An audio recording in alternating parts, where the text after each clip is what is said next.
So clients come to Flavorman in a number of ways, and this particular client that I've been talking about came to a class at Moonshine University because they wanted to build and operate their own distillery.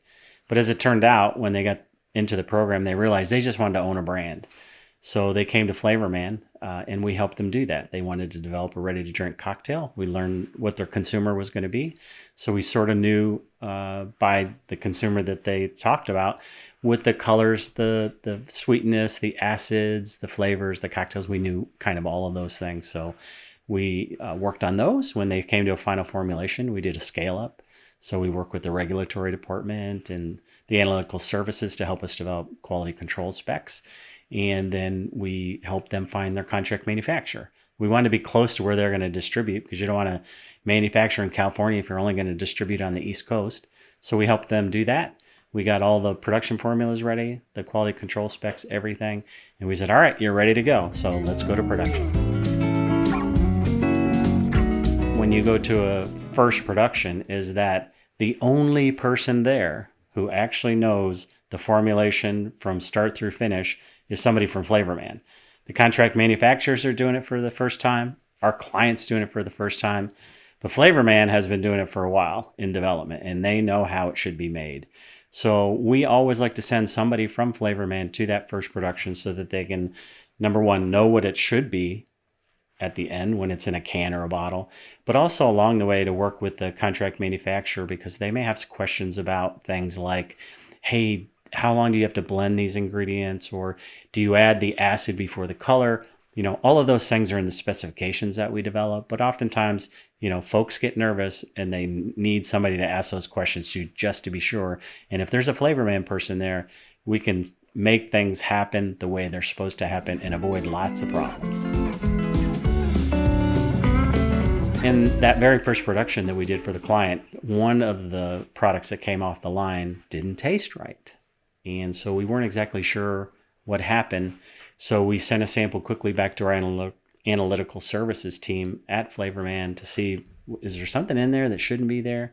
So they did their analytical work. Meanwhile, we evaluated the formulations that we sent just to make sure and double check, hey, we didn't make a mistake in that formulation, right? And then we evaluated all the ingredients that went in there. So we tasted the flavor by itself, the sweetener, we take a look at the acid, all the things that go in there that could taste, you know, have an off note. We evaluated all those. It looked like everything was fine. We call our analytical services, hey, did anything show up? And they said, no, nothing unusual showed up. We tested it against the standard that we had here. So then we started talking to the plant. All right, what was the product that was made in this tank before we made our margarita? And so they looked in their batch records and they said a root beer flavor product. And we knew automatically that's what it was, because somebody already said it tastes like a peppermint lozenge. And so that's one of the ingredients in root beer. So we figured out that either the lines or the hoses weren't cleaned well enough, or maybe there was something left in the tank. So we redid all the cleaning procedures for all the hoses in the tank. And we had enough ingredients, we remade the product while we were there. And that's another good reason why somebody at Flavorman should be there, because they found that problem right then. It's possible that that product could have been approved and then went out on the store shelves and it would have tasted something like it shouldn't have tasted. So we were there to correct the problem on site. So when our client comes to a final formulation, they say, this is what we want. We make a production formula. We start all of the regulatory work. We do all of those things at the same time.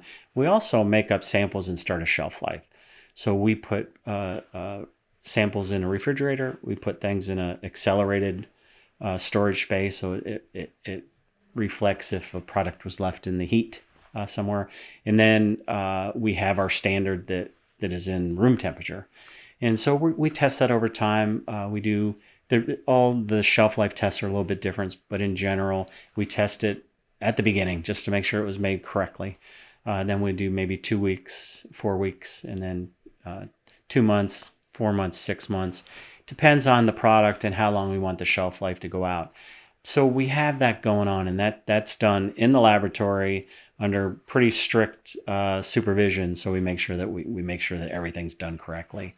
And in the unusual case that something fails in that original study, at the beginning, we can make corrections quickly and then, basically pivot with a new production formulation. But we also taste the production formula while we're at production. And then we send samples back to Louisville, to the Flavorman laboratory, and we start a second shelf life. And we don't stop the first one. We keep the first one going, and we use it really as a guide and almost as a check for the production formulation. And, somebody said to me one time, that's a waste of time, just do one. Well, if we just do the one that was done in the lab, that'll show the shelf life of the product that was done under strict supervision in the laboratory.